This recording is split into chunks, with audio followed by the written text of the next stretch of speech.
memória é, acho que uma definição bastante abrangente, né, genérica. Memória é lembrar-se de alguma coisa. A gente poderia comparar a memória a um grande armário com muitas gavetas, onde nós guardamos, armazenamos diversos tipos de informações do que vivemos e aprendemos ao longo da nossa vida. Então, acho que a memória fundamentalmente é isso, é um sistema de armazenamento de informações, de experiências, de coisas que vivemos e aprendemos. A gente pode dividir a memória, né, de várias formas. Né? Um modo, por exemplo, é você falar em memória para fatos recentes ou memória para fatos antigos. Né? E esse tipo de divisão ele é confirmado, por exemplo, por casos de pacientes que, por razões diversas, tiveram algum tipo de lesão ou dano cerebral e tiveram a memória mais comprometida, por exemplo, para fatos antigos ou recentes. Né? Geralmente o que é mais comum é, no caso do dano cerebral, a memória ser mais acometida para fatos recentes. Né? E nos fatos antigos essa memória ser relativamente mais bem preservada.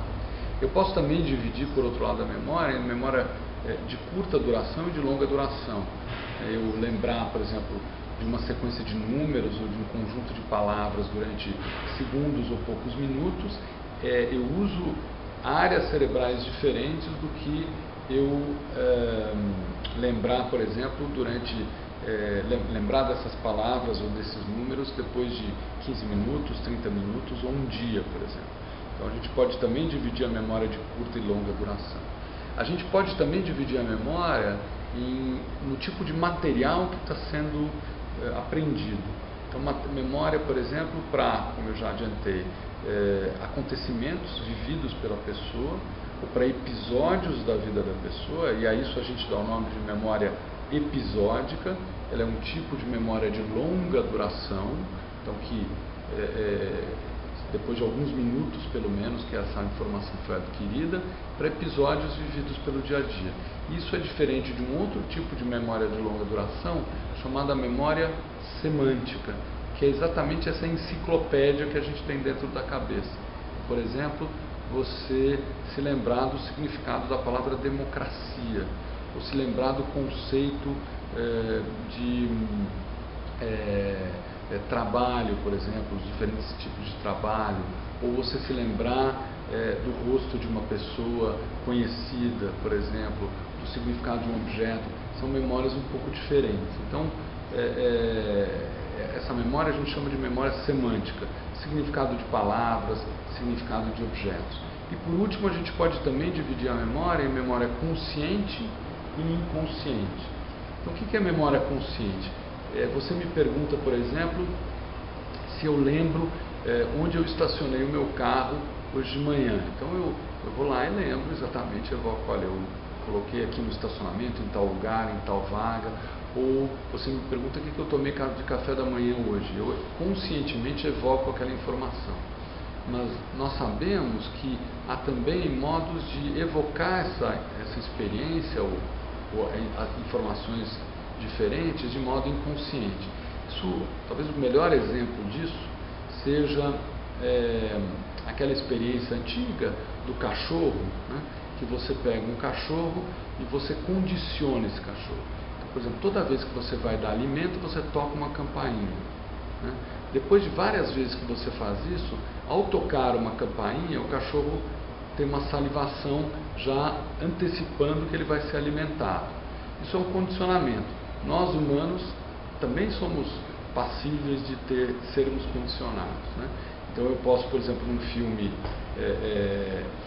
de suspense, né, quando toca aquela música, isso condiciona o indivíduo para que alguma coisa vá acontecendo. Isso é um exemplo rápido, mas lembrar que nós podemos também ter algum tipo de condicionamento. Ou, por exemplo, a memória de aprendizagem motora. Então, dirigir um carro. No começo, quando a gente começa a dirigir, a gente tem que prestar muita atenção para lembrar da sequência dos movimentos, das tarefas. Mas depois de um tempo, você faz isso automaticamente. Você evoca isso de modo inconsciente. Então, isso é outra coisa importante. Existem memórias que nós podemos evocar de modo consciente e outras que a gente evoca de modo inconsciente. Nós sabemos hoje que há uma estrutura cerebral, uma parte do cérebro que é crítica, que é fundamental para essa memória dos acontecimentos do dia a dia. Então, essa memória de longa duração para episódios do dia a dia, que, como eu disse, se chama memória episódica.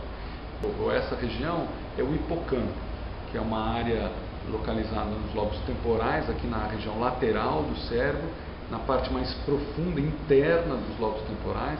É uma região muito pequena, mas nós sabemos que essa é uma região cerebral fundamental para a aquisição, para a memória para esse tipo de memória, para o processamento desse tipo de informação. E quando lesada, pode trazer, lesadas por várias causas, pode trazer problemas exatamente nessa área. Lembrar que a gente tem desde doenças neurológicas, doenças clínicas, como causas de perda de memória, e muitas outras situações, como depressão, ansiedade, o indivíduo que está, portanto, sobrecarregado de atividade, de trabalho, pode ter um problema na sua capacidade de prestar atenção, de se concentrar, e a memória vai se prejudicar, obviamente, por causa disso. Lembrar dos efeitos danosos do álcool, né? Tanto agudamente quanto cronicamente. Então, o abuso de álcool interfere com o funcionamento da memória. Lembrar de medicamentos, sobretudo medicamentos comumente usados para dormir, para insônia, sobretudo no uso crônico, podem trazer malefícios para a memória. Então, acho que é importante lembrar que são muitas causas de perda de memória e que há necessidade de uma avaliação médica adequada para se identificar qual a causa. Algumas causas reversíveis, algumas causas irreversíveis, por exemplo, de doenças degenerativas, como doença de Alzheimer, que você vai pensar principalmente na pessoa idosa. Sim. E aqui, professor, qual foi a outra coisa que a gente pensou? Como prevenir. Né? Então, eu acho que essa é uma questão importante, porque, sobretudo quando a gente fala da possibilidade de doenças degenerativas que interfiram com a memória de modo definitivo, né? Que, portanto, não tem cura, como doença de Alzheimer, né? Não tem cura, embora tenha tratamento. Mas a doença de Alzheimer é uma preocupação muito difundida hoje, na medida em que todas as pessoas esperam e almejam viver muito. E as pessoas estão vivendo mais. Mas é fato que quando você chega à idade de 85 anos, o risco de você desenvolver doença de Alzheimer é praticamente em torno de 25%. Né? É um risco alto. Então, como prevenir declínio, alterações de memória, por exemplo, da doença de Alzheimer ou declínio de memória em outras doenças, né, comumente comum no envelhecimento. Né? Então, a primeira coisa é você manter uma boa saúde física, e para isso é fundamental haver avaliações periódicas de saúde, que a gente chama. Quer dizer, a pessoa ter o hábito de consultar um médico periodicamente, pelo menos uma vez por ano. O indivíduo mais jovem, essa frequência pode ser um pouco menor, mas a partir de uma certa idade, ir ao clínico, ao médico uma vez por ano, medir sua pressão, fazer exames laboratoriais se houver necessidade, e se tratar, controlar todas as possíveis doenças, principalmente de natureza cardiovascular. Então, pressão alta, colesterol elevado, diabetes, doenças que nós sabemos que estão relacionadas, quando não controladas, ao aparecimento de declínio de memória. E que o controle também está muito ligado a bons hábitos de vida. De vida, exatamente. Então, a primeira coisa, acho que é ter uma saúde física boa e um controle clínico regular e adequado. Segundo ponto é em relação à alimentação. Quer dizer, a pessoa ter uma alimentação saudável é fundamental, né? Há alguns estudos mostrando que alguns tipos específicos de alimentação ou tipos de dieta podem ser especialmente positivos ou benéficos, como, por exemplo, a chamada dieta do Mediterrâneo, que é uma dieta em que você tem um consumo diário e mais generoso assim, de carboidratos, né? Massa, pão, frutas, verduras, legumes, e na medida em que você vai para ovos, peixe, proteínas, né, de origem animal, esse consumo não ser tão abundante, né? E nas carnes, né, na proteína animal, você dá preferência para peixe, por exemplo, em relação a frango, para frango em relação à carne vermelha, que o ideal é um consumo mais esporádico, né?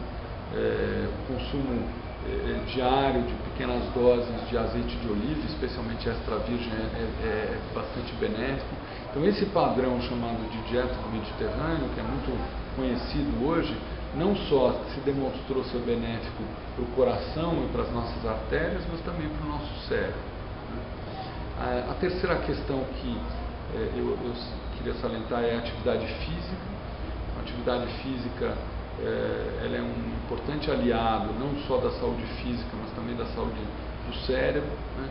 Vários estudos mostrando que a atividade física regular, o que se recomenda é que a pessoa faça pelo menos 150 minutos por semana, né, de atividade física aeróbica. Pode ser uma caminhada, né, num ritmo bom, dividido aí ao longo dos vários dias da semana.